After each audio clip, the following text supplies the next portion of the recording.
Bismillahirrahmanirrahim. Assalamualaikum warahmatullahi wabarakatuh.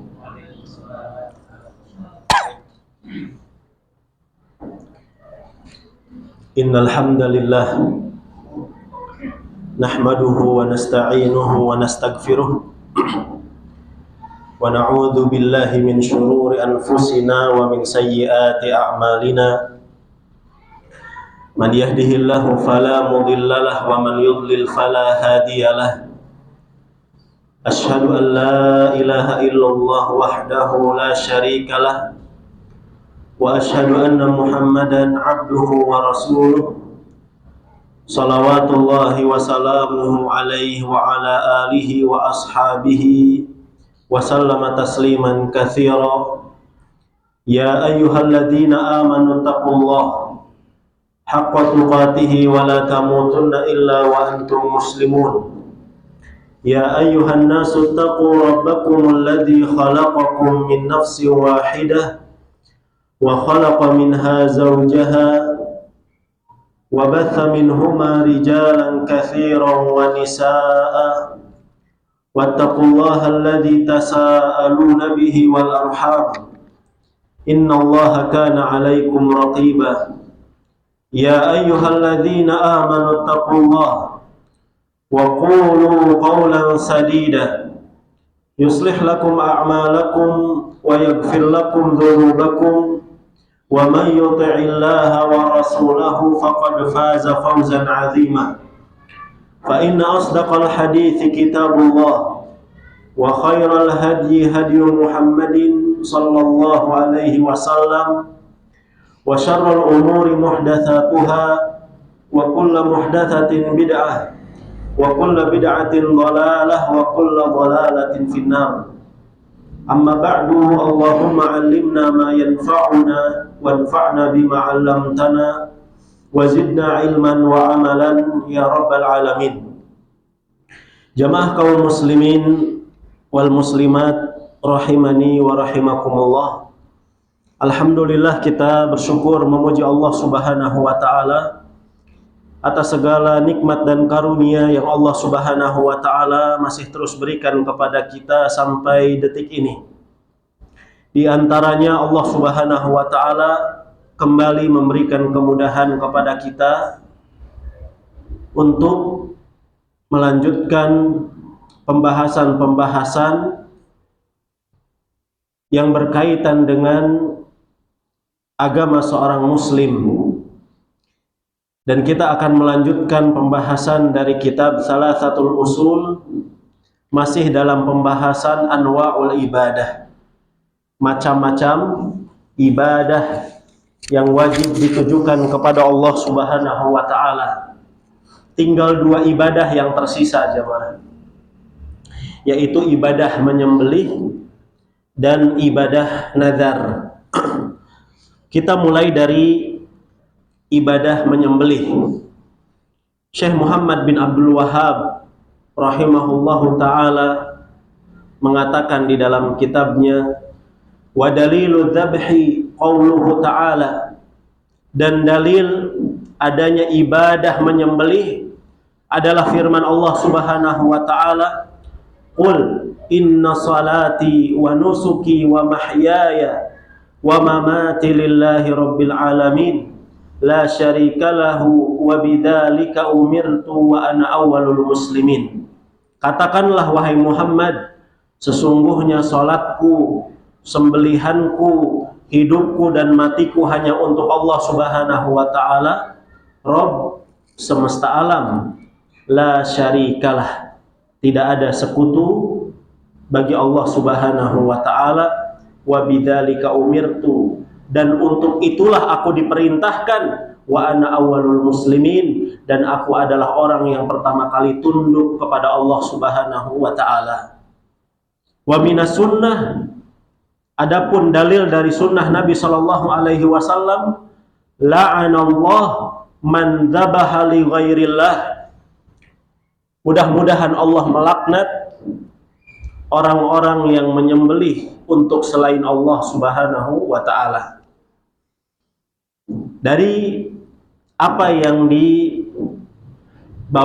dalil yang dibawakan oleh Syekh Muhammad bin Abdul Wahhab tentang ibadah menyembelih, kita ingin mengetahui yang pertama definisi menyembelih, ibadah menyembelih. Disebutkan di dalam madhab Hanabilah dan Syafi'iyah, jamaah Hambali dan Syafi'i, yang dimaksud dengan menyembelih adalah dzabhu hayawanin maqdurin alaih, yaitu seseorang menyembelih hewan-hewan yang telah ditentukan oleh syariat, yang telah ditetapkan oleh syariat, khususnya dalam ibadah udhiyah. Hanya ada 4: unta, sapi, domba, dan kambing. Atau mubahi aklihi, hewan-hewan yang disembelih juga adalah hewan-hewan yang boleh dimakan dagingnya, boleh dimakan dagingnya. Ya, contohnya ayam, jemaah, ya, kelinci, misalkan rusa. Biqat'il hulqum wal mari, yaitu dengan cara memotong al-hulqum, saluran pernapasan. Ya, tenggorokan ini ada saluran pernapasannya, wal mari, dan juga ada saluran makanannya. Yang dipotong adalah itu. Nah, ini definisi dari madhab Hanabilah dan Syafi'iyah. Kemudian di dalam ibadah menyembelih, para ulama membaginya menjadi 2. Ibadah sembelihan itu ada 2. Yang pertama adalah lillah, untuk Allah Subhanahu wa ta'ala. Bagaimana sembelihan untuk Allah Subhanahu wa ta'ala, atau sembelihan tauhid lah kita sebut. Sembelihan tauhid itu bagaimana sih? Yang pertama adalah dia tujukan, dia niatkan ketika menyembelih itu untuk mendekatkan diri kepada Allah Subhanahu wa ta'ala, atau untuk mengagungkan Allah Subhanahu wa ta'ala, untuk tunduk kepada perintah Allah Subhanahu wa ta'ala. Ini dari sisi niat dulu berarti, jamaah. Al-qasdu kata para ulama. Yang kedua yang harus ada kalau kita ingin disebut sembelihan tauhid, yaitu ketika menyembelihnya kita harus menyebut nama Allah. Ketika menyembelihnya kita harus menyebut nama Allah, dan kita pernah singgung di dalam pembahasan udhiyah waktu itu.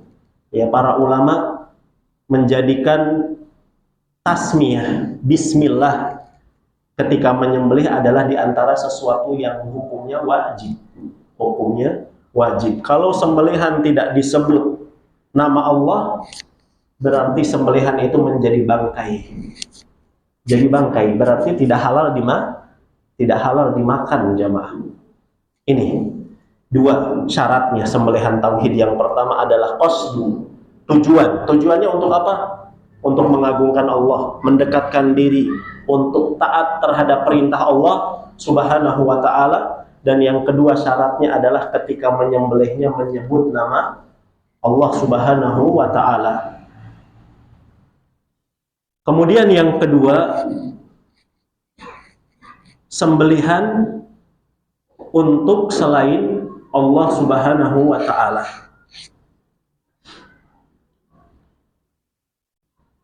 Sembelihan untuk selain Allah ini hukumnya apakah pasti syirik atau harus dirinci, jamaah?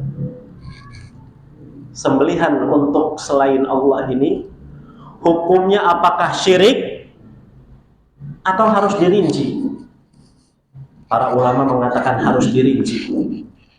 Harus dirinci. Yang pertama, jamaah, ada sembelihan untuk selain Allah yang hukumnya adalah syirik, bahkan syirkun akbar, syirik besar, syirik kuadrat. Kapan?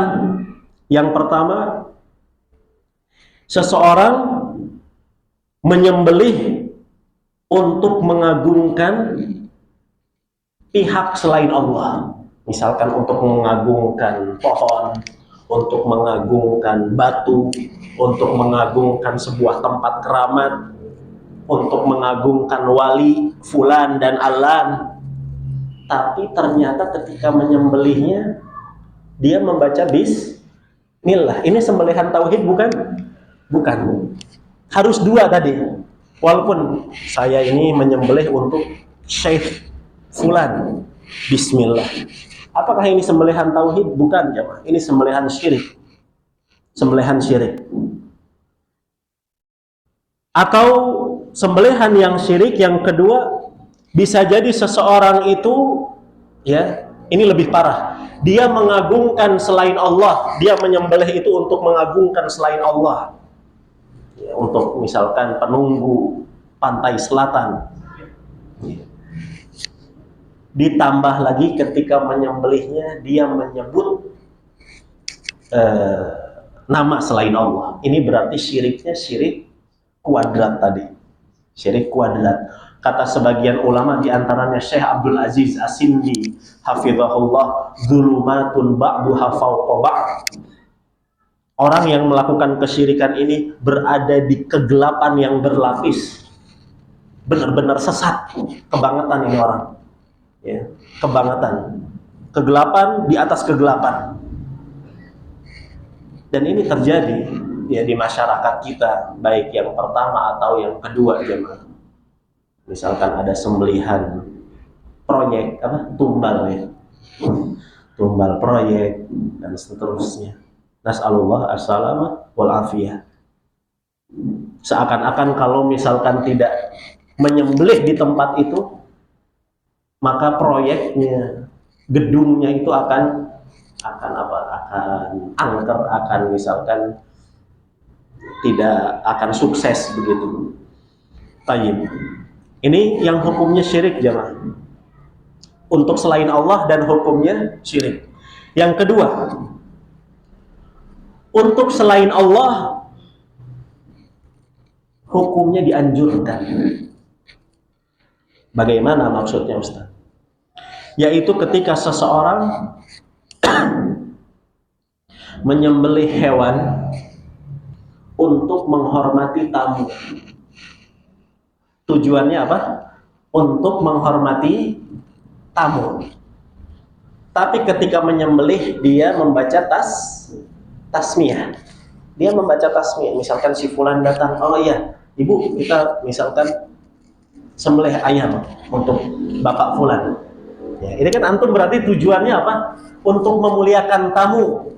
Nabi SAW bersabda, ya, man kana yu'minu billahi wal yaumil akhir falyukrim dhaifah. Barang siapa yang beriman kepada Allah dan hari akhir, maka muliakanlah tamunya.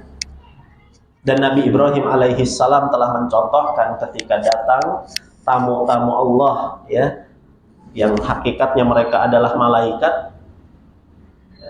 Nabi Ibrahim alaihissalam menyembelih anak atau sapi, ya, menyembelih sapi yang gemuk.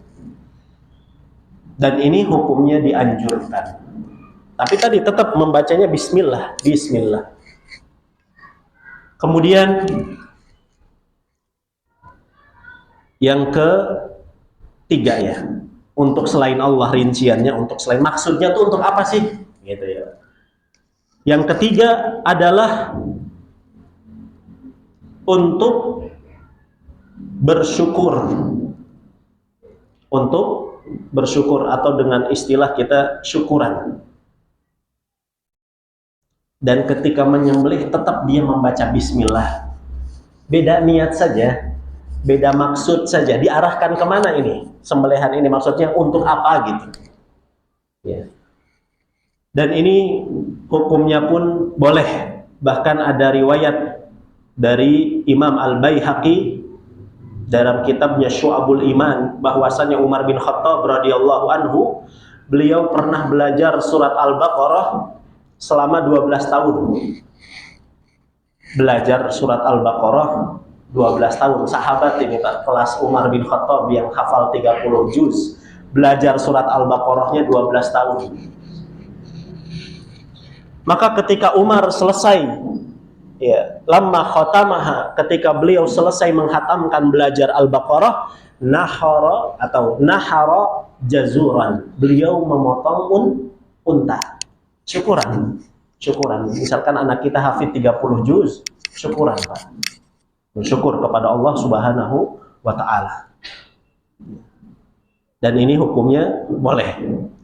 Kemudian yang keempat, jamaah, terakhir, kata Syekh Abdul Aziz As-Sindi, yaitu untuk sekedar makan saja. Untuk sekedar makan. Ya seperti orang-orang yang bisnis lah, fried chicken itu. Untuk dimakan saja. Maka ketika menyembelihnya bismillah. Ya. Dan ini hukumnya mubah. Ya. Mana dalilnya? Dalilnya tadi yang dibawakan oleh Syekh Muhammad bin Abdul Wahab di dalam surat Al-An'am. Al-An'am ayat 162. Qul inna sholati. Katakan bahwasannya sholatku, wa nusuki, dan nusukku. Nusuk itu apa, Pak? Ada 3 tafsir. Para ulama menjelaskan kata nusuk di ayat ini, Al-An'am 162, ada 3.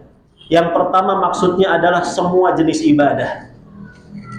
Sholat itu nusuk, zakat itu nusuk, puasa itu nusuk. Ini tafsir pertama. Tafsir yang kedua yang dimaksud dengan nusuk adalah setiap ibadah atau rangkaian ibadah yang berkaitan dengan haji. Makanya ada istilah apa? Manasik. Itu diambil dari kata nusuk. Manasik itu kan hanya untuk haji saja. Ini tafsir yang kedua. Yang disebut dengan nusuk adalah ibadah yang menjadi rangkaian ibadah haji. Sa'i itu berarti nusuk. Tawaf itu berarti nusuk. Rempal jumrah itu adalah nusuk. Wukuf di Arafah adalah nusuk. Kemudian tafsir yang ketiga, yang dimaksud dengan nusuk adalah sembelihan. Dan ini pendapat yang paling kuat. Pendapatnya Ibnu Abbas, kemudian juga pendapatnya Sa'id bin Jubair, dan Imam Qatadah rahimahumullahu ta'ala. Wa mahyaya, dan hidupku, wa mamati, dan matiku, lillahi rabbil alamin, hanya untuk Allah Subhanahu wa ta'ala, Rabb semesta alam, la syarikalah, tidak ada sekutu baginya. Dari ayat ini, jamaah, kok bisa sembelihan itu disebut ibadah? Diambil atau dilihat dari sisi mananya? 3, jamaah. Yang pertama, kenapa sembelihan itu dari ayat ini kok digolongkan kepada ibadah? Karena digandengkan dengan ibadah sholat. Ketika sholat disebut dengan ibadah, bahkan dia adalah ibadah yang paling besar, maka nusuk atau sembelihan juga adalah ibadah, karena digandengkan. Sesuatu yang digandengkan itu biasanya sejenis. Kemudian yang kedua, kenapa sembelihan ini digolongkan kepada ibadah? Dilihat dari mana? Dari kata lillah. Ada tadi lillahi rabbil alamin. Dari kata lillahnya. Jadi yang ditujukan untuk Allah Subhanahu wa ta'ala adalah ibadah. Dan yang ketiga, dilihat dari sisi ketika Allah mengatakan la syarikalah, tidak ada sekutu baginya. Jadi ketika Allah Subhanahu wa ta'ala melarang kita dalam suatu perbuatan, kita tidak boleh menyekutukan Allah di dalamnya, berarti itu adalah ibadah. Doa, kata Allah, jangan sekutukan Allah, oh berarti doa ibadah. Kemudian tadi misalkan menyembelih, jangan sekutukan Allah, berarti menyembelih adalah ibadah. Atau kata para ulama, ada sebuah kaidah, apabila kita telah menetapkan sesuatu itu sebagai ibadah, maka memberikannya kepada selain Allah adalah syirik. Ketika kita menetapkan suatu perbuatan adalah ibadah, maka apabila kita memberikannya untuk selain Allah, maka itu adalah kesyirikan. Kemudian jamaah yang dimuliakan oleh Allah, dalil kedua dalil kedua yang bisa kita tambahkan tentang ibadah menyembelih adalah firman Allah di dalam surat Al-Kautsar, fasolli li rabbika wanhar, maka salatlah engkau untuk Rabbmu, wanhar, dan sembelihlah. Kemudian juga di sini Syekh tadi membawakan dalil dari sunnah, tepatnya ini hadis riwayat Muslim. Saya bacakan lengkapnya jamaah. Dari sahabat Ali bin Abi Thalib radhiyallahu anhu, haddatsani Rasulullah sallallahu alaihi wasallam, Rasulullah pernah berpesan, kata Ali, kepadaku, bi arba'i kalimat, dengan 4 perkataan, dengan 4 nasihat. La'anallah man dzabaha li ghairillah, semoga Allah Subhanahu wa taala melaknat orang-orang yang menyembelih untuk selain Allah. Laknat itu apa, Pak? At-tardu min rahmatillah, dijauhkan, diusir dari rahmat Allah.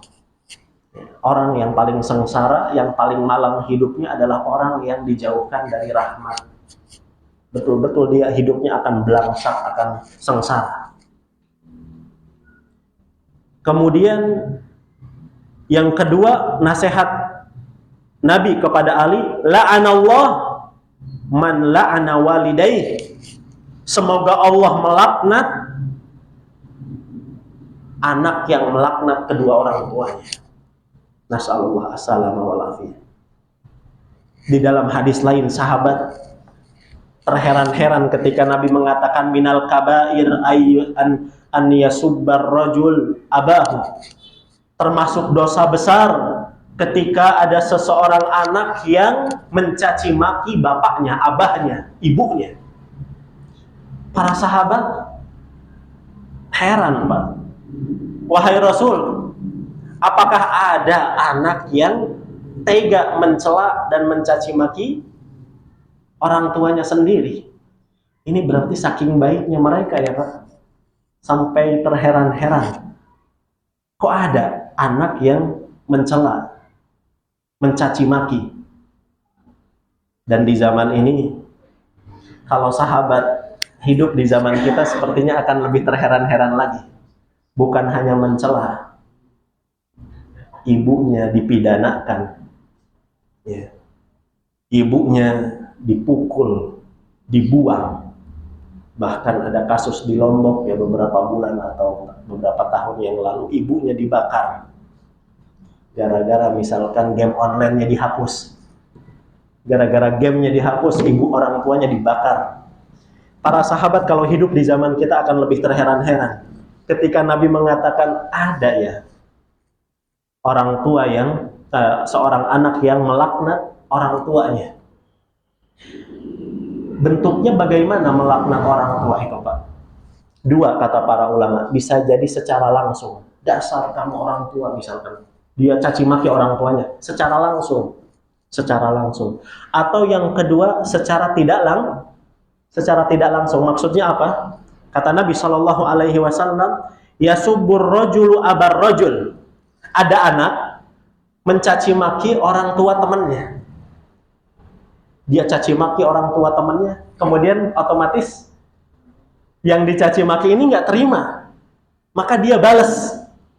Ini nasihatkan kepada anak-anak kita, biasanya ini candaannya anak-anak kecil ya, manggil orang tua bapak ya, atau manggil orang tuanya dengan ejekan-ejekan, berarti dia seakan-akan ingin diejek juga orang tuanya, ingin dilaknat juga orang tuanya. Jangan ya.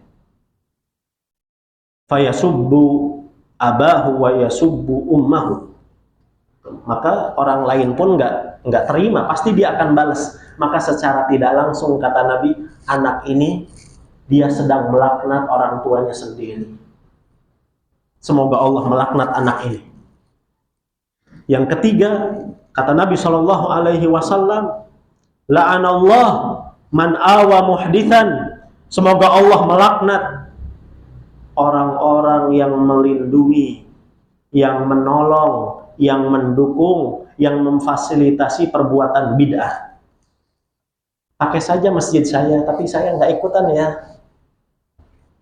Hanya menolong saja, tapi dia dapat laknat. Pakai saja rumah saya buat acara Bapak, ya, misalkan acara perayaan-perayaan tertentu, tapi mohon maaf, saya izin nggak ikut. Antum juga dapat laknat, Pak. Dapat laknat antum. La'anallah man ghayyara manaril ardi. Manarul ardi. Mudah-mudahan Allah melaknat orang-orang yang menggeser patok bumi. Bahkan dalam hadis lain kata Nabi, walau shibron, walaupun hanya sejengkal. Sejengkal itu mau dipakai apa, Pak? Tapi itulah hukumannya kata Nabi, dia akan dikalungkan pada hari kiamat di padang mahsyar 7 lapis bumi. Disiksa sama Allah Subhanahu wa taala. Nah, ini hadis dalil bahwasanya sembelihan tidak boleh diarahkan, ditujukan kepada selain Allah Subhanahu wa taala.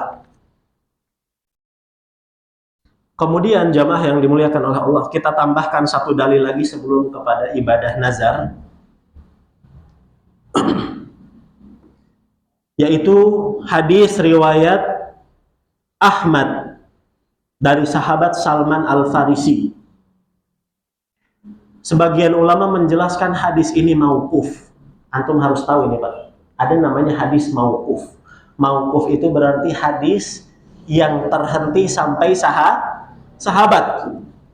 Jadi hadis ini sampai Salman saja. Salman yang cerita. Tapi kata para ulama, hadis ini dihukumi marfu. Marfu itu maksudnya sampai kepada Rasulullah. Walaupun yang ceritanya Salman, tapi seakan-akan hadis ini Nabi SAW yang cerita langsung. Kenapa? Alasannya, karena tidak mungkin sahabat berbicara tentang hal yang gaib. Mustahil para sahabat berani berbicara sesuatu yang gaib tanpa mendengarnya dari Rasulullah SAW. Apa cerita dari Salman?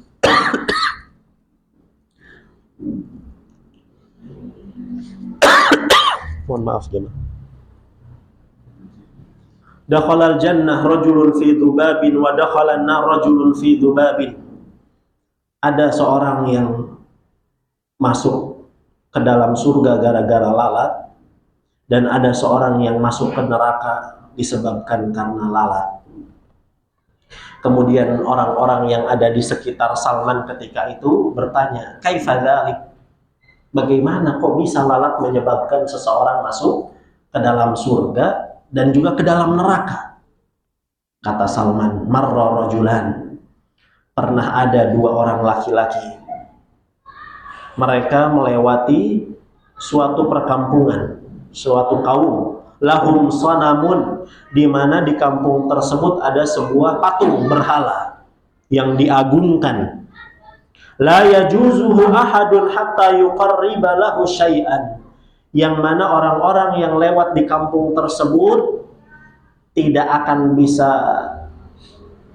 lolos, tidak bisa lewat kecuali harus memberikan persembahan. Faqalu li ahadihima. Maka dikatakanlah kepada salah seorang dari kedua laki-laki ini, qarrib, sembelih untuk patung ini. Laisa indi syai'un uqarribu. Saya nggak punya sesuatu apapun yang bisa untuk dipersembahkan. Maka kata penduduk kampung tersebut, qarrib walau dzubaban. Sembelihlah walaupun hanya seekor lalat. Gimana menyembelih seekor lalat, jemaah? Ditangkap, dipites. Sebagian madhab, diantaranya madhab Maliki, Pak, kalau kita ingin makan belalang, ya biasanya orang Jawa ya, di Gunung Kidul itu ada sate belalang. Nah, daerah masih ada tuh sate belalang. Sebagian madhab mengatakan belalang juga harus disembelih. Gimana nyembelihnya? Diputus, kata Imam Malik, diputus kepalanya. Kalau kepalanya masih nyatu berarti belum disembelih. Tapi ini sebagian madhab saja. Kemudian fakhallau sabilahu fadakhalan. Maka si laki-laki ini yang nyembelih lalat tadi untuk berhala itu dibiarkan lewat, ternyata dia mati, kemudian masuk ke dalam neraka. Wa qalu lil akhar, tinggal satu orang, qarib, sembelihlah, berikan persembahan. Apa kata si laki-laki yang kedua? Ma kuntu liuqarriba li ahadin syai'an dunallahi azza wajal. Aku tidak akan pernah memberikan persembahan untuk satu pihak pun kecuali hanya untuk Allah Subhanahu wa taala. Ya, fadarabu unuqahu. Maka si laki-laki ini pun dipenggal lehernya, fadakhalal jannah, maka dia pun masuk ke dalam surga. Ini sesuai dengan sabda Nabi, wasiat Nabi kepada Abu Darda, jemaah. Kata Nabi, la tusyrik billahi syai'a, wahai Abu Darda, jangan pernah kamu menyekutukan Allah, wa in quti'ta, meskipun kamu dimutilasi, jangan ucapkan kesyirikan. Jangan lakukan kesyirikan. Wa in hurriqta, sekalipun kamu dibakar, pertahankan tauhid, kata Nabi. Ini jadi akidah ini tidak boleh lepas, jemaah. Ya, nikmat hidayah tauhid ini jangan kita lepaskan, terlebih disebabkan oleh iming-iming dunia. Ya. Kalau dimutilasi dan dibakar saja, kata Nabi, kita nggak boleh lepas tauhid, apalagi hanya karena iming-iming dunia. Baik, kita sekarang ke pembahasan an-nadhr.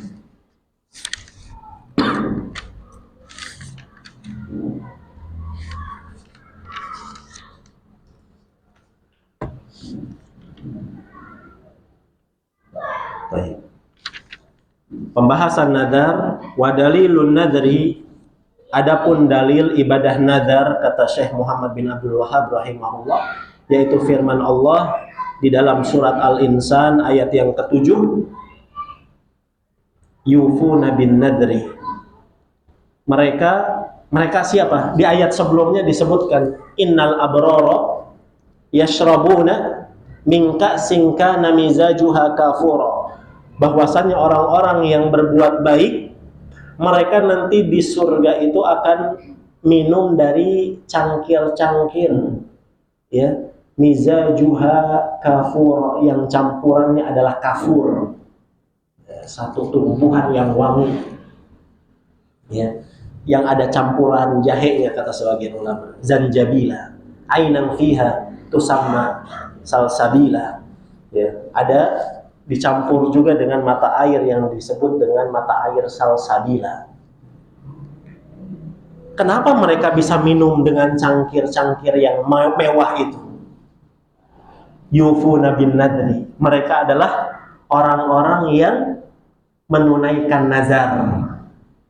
Wa yakhafuna yauma, mereka adalah orang-orang yang takut dengan azab Allah ketika nanti berhadapan dengan Allah Subhanahu wa taala. Kana syarruhu mustatira, di mana hari tersebut azab Allah itu betul-betul merata, maksudnya pada hari kiamat. Baik. Berkaitan dengan nazar, apa yang dimaksud dengan nazar, jamaah? An-nadhru lughatan al-ilzam. Nazar itu secara bahasa adalah ilzam, mengharuskan, mewajibkan diri sendiri. Sedangkan menurut syariat, nazar adalah ilzamul mukallaf binafsihi ta'atan ghaira lazimatin ta'ziman lil mandhuri lahu, yaitu seseorang yang sudah mukallaf, yang sudah baligh, dia mewajibkan kepada dirinya sendiri suatu ketaatan, suatu amal perbuatan yang hukum asalnya perbuatan tersebut tidak wajib, tapi dia wajibkan untuk dirinya dalam rangka apa? Dalam rangka ta'ziman, mengagungkan Allah Subhanahu wa ta'ala yang sudah memberikan kepada dia sesuatu yang dia harapkan. Contohnya misalkan, kalau saya misalkan dagangan saya laku, ya, dengan penghasilan sekian rupiah di bulan ini, saya bernadar bulan depan saya akan memberikan 10 fakir miskin, memberikan makan kepada 10 fakir miskin. Sedekah itu hukumnya wajib tidak, Pak? Sunnah, tidak wajib, dianjurkan. Tapi ketika dia mengucapkan ini, maka hukumnya jadi wajib. Atau misalkan, kalau misalkan omset saya, penghasilan saya laku bulan ini, maka saya akan berpuasa bulan depan selama 3 hari. Puasa 3 hari itu tidak wajib, tapi dia wajibkan kepada dirinya dengan nazar ini. Ya. Nah, bagaimana ibadah nazar ini dipandang oleh syariat? Nazar hukumnya, ya, sebagian ulama mengatakan makruh, jamaah.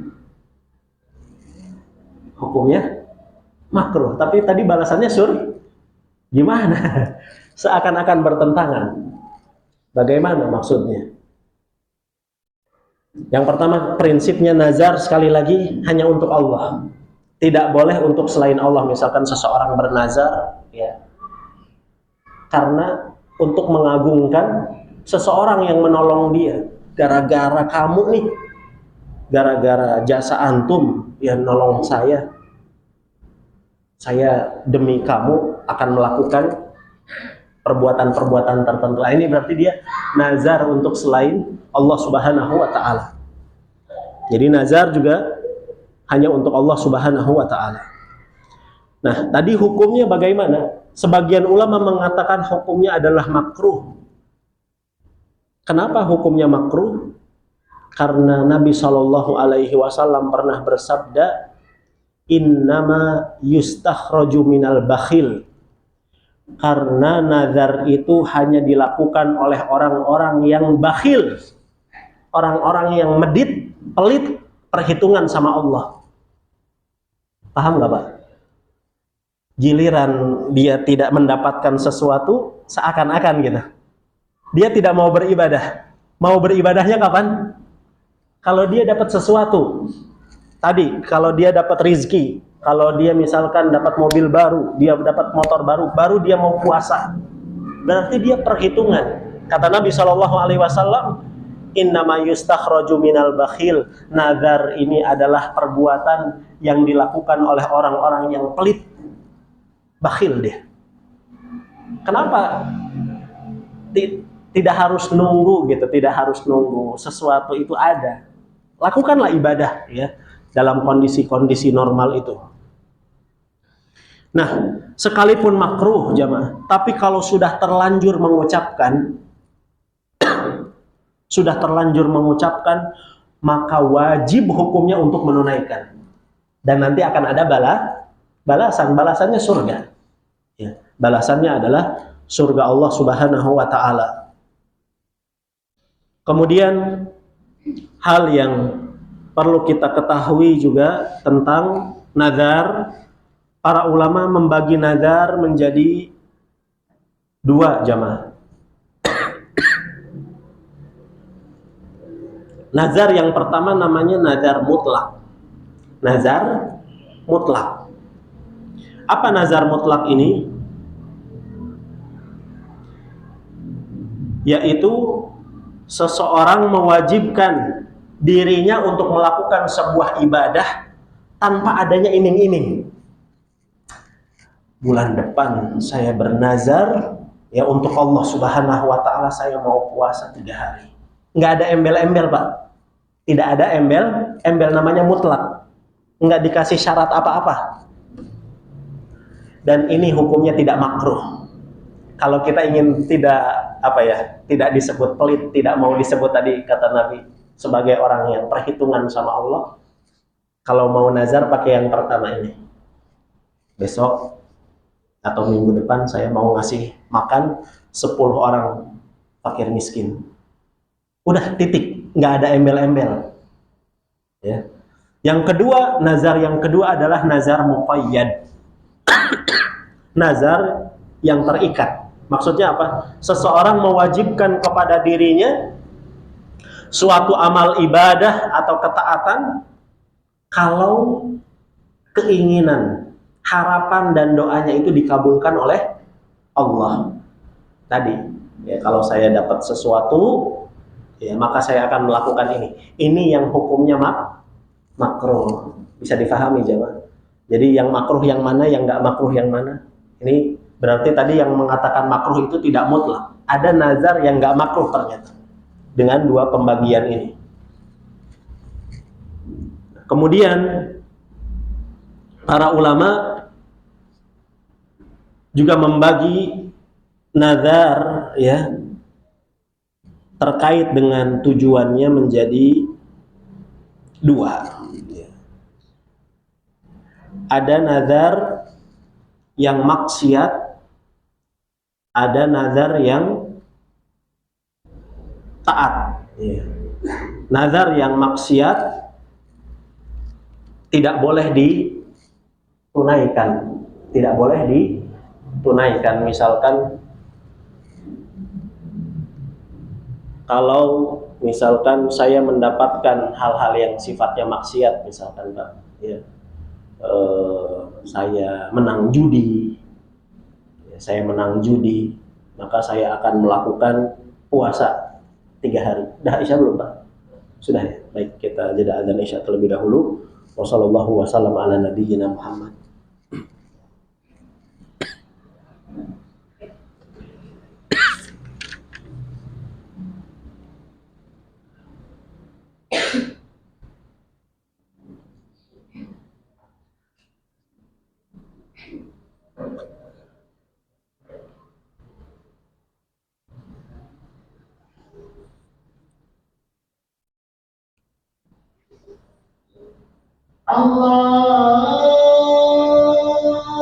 Allahu Akbar, Allahu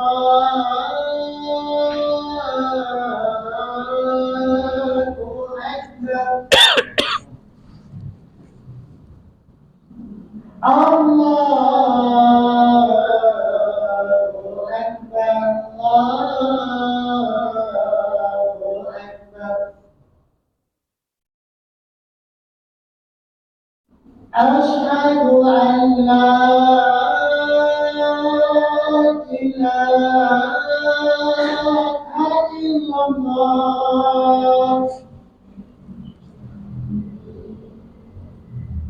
Asyhadu an la ilaha illallah.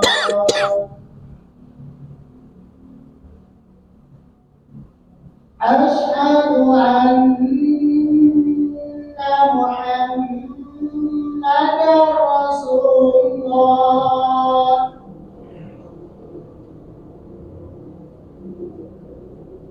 Asyhadu anna Muhammadar Rasulullah.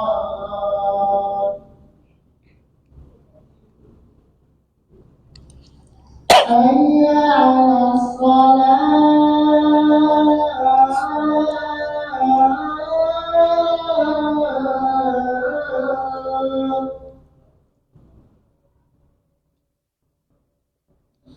Hayya 'alas shalah.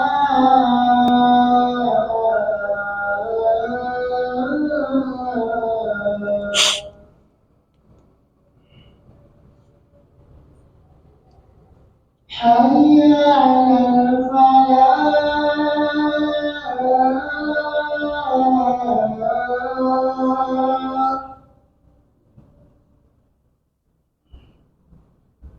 Hayya 'alal falah.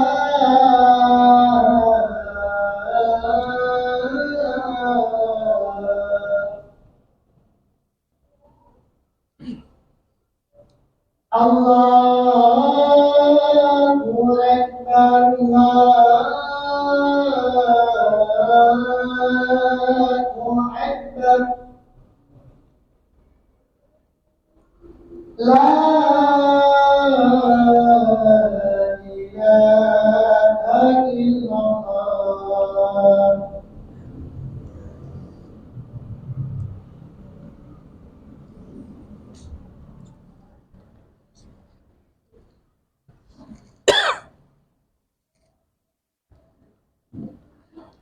Nah, kita lanjutkan sedikit jemaah.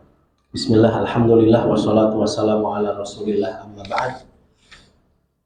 Berkaitan dengan macam-macam nazar, berkaitan dengan tujuannya, ada dua atau sebagian ulama tiga ya. Yang pertama, nazar tauhid tadi untuk Allah Subhanahu wa Ta'ala. Ada nazar syirik, nazar syirik, yaitu contohnya misalkan seorang bernazar, kalau saya berhasil lulus ujian atau saya keterima kerja, maka saya akan menyembelih ayam untuk penunggu pohon ini. Nah, berarti ini syirik nazarnya. Ada nazar yang maksiat. Nazar yang maksiat, misalkan seorang mahasiswa bernazar, kalau saya lulus ya, maka saya akan mentraktir teman-teman saya mabuk-mabukan. Yang syirik jelas dia dosa besar. Untuk yang maksiat ini bagaimana? Maka tidak boleh ditunaikan dan dia harus menggantinya dengan kafarah. Menggantinya dengan kafarah. Apa kafarahnya? Dijelaskan oleh para ulama, ya, kafaratu an-nadar kafaratul yamin, bahwasanya kafarat nazar itu sama seperti kafarat sumpah, ya, melanggar sumpah, sebagaimana yang dijelaskan di dalam firman Allah Subhanahu wa Ta'ala surat Al-Maidah.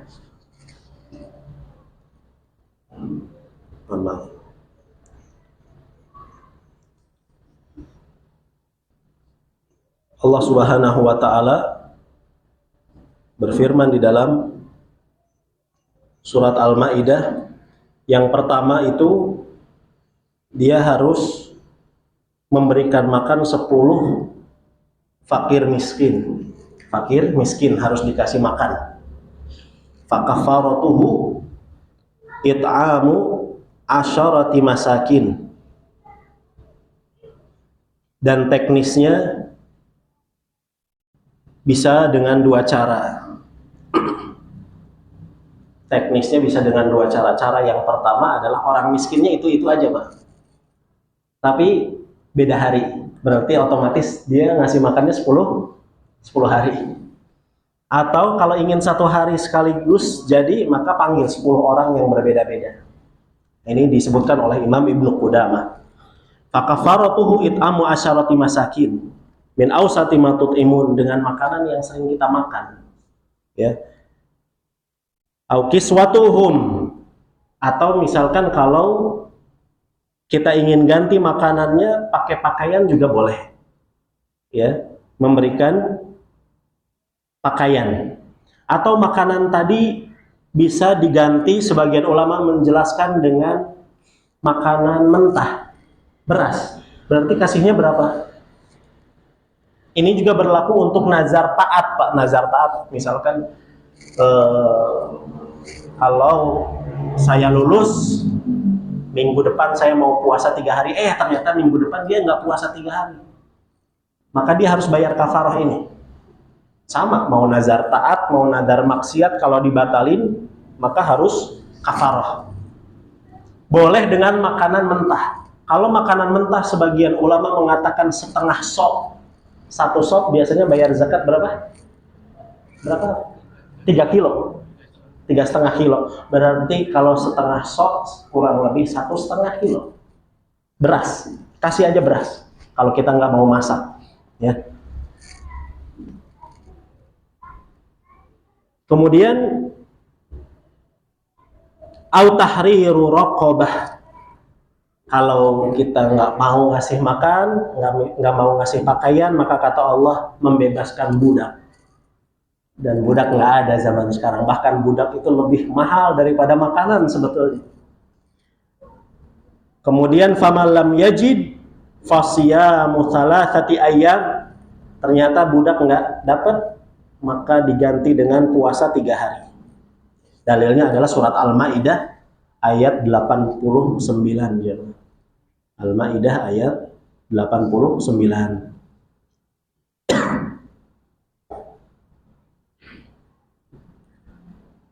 Mungkin ini yang bisa kita pelajari. Ya, alhamdulillah dengan pembahasan ini berarti kita selesai dari anwa'ul ibadah, dan di pertemuan mendatang insya Allah kita masuk ke landasan yang kedua. Landasan yang pertama ini tadi total yang sudah kita bahas itu tentang ma'rifatullah. Ma'rifatullah. Mudah-mudahan dengan kita belajar, Pak, amalkan yang sudah kita tahu.